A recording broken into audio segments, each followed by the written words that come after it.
প্রকার মানুষ আছে দোলাবরা টাইপের, যেটা আমাদের মুন্সিগঞ্জের ভাষায় বলে দোলাবরা টাইপের, বিক্রমপুরী ভাষায় দোলাবরা হইতাছে মানে কারো কাছেই তিনি খারাপ হবে না, তিনি সবার কাছেই ভালো।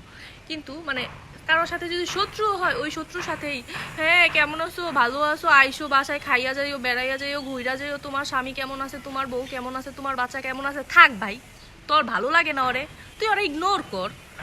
ওর সাথে কথা বইলা আইসা বদনাম কইরা তারপর হইতাছে আরেকজনের কাছে ওর বদনাম দরকার নাই, তো দরকার আছে? দরকার নাই। ওই শত্রু ওর শত্রুই রাখবি, তুই যখন শত্রু বানাইছস ওর সাথে শত্রুরাই জিহাদ করবি, যে না ওই আমার শত্রু, ওই শত্রুই থাকবো। ওর সাথে কোনো কম্প্রোমাইজ না, কোনো স্যাক্রিফাইস না, কোনো ফোনে কথা বলা না, টোটালি ব্লক। শুধু এক জায়গা থেকে ব্লক আনব্লক থাকবো, যাতে আমার দেখবো আর জ্বলবো। শত্রু মানে এইটাই, তাই না? আমার ওই দোলাবরা মানুষরা কি করে, ওই জানে ওর ভাল লাগে না, ওর শত্রু, তারপরও ফোনে কথা বলবে যে আইসো, আচ্ছা আইসো, হ্যান তেন, এটা সেটা। দরকার কি ভাই? কি দরকার?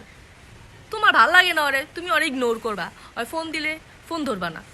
ওই দোলাবরা মানুষের মতো হ্যান তেন এইটা সেটা দরকার নাই ভাই। ভাই কে কেমন জানি না, কে দোলাবরা না তিলাবরা, আমার হেটা দেখা লাভ নাই। আমি আমার মতো, আমার যে শত্রু হেরে আমি কলিজা ছিঁড়া একবারে লবণ নাই খা দিমু, ঠিক আছে? আর যে আমার বন্ধু, আমার কলিজা কাইটটা হেরে খাওয়াই দিমু, শেষ। আমি ও তো কম্প্রোমাইজ করতে পারি না ভাই মানুষের মতো, যে আইসো আমাদের বাসায়, থাইকা যাইও, বেড়ায় যাইও, ঘুরা যাইও। না ভাই, তুমি আমার শত্রু হইলে তুমি আমার দরজাও ঠাই পাইবে না যদি আমার দরজা নক করো, বুঝো নাই? আমি ওই পাবলিক না, তোমার আইন না দাওয়াত করে খাও, মনে খাও সোনা পাখি, তুমি আমার শত্রুই থাকবা।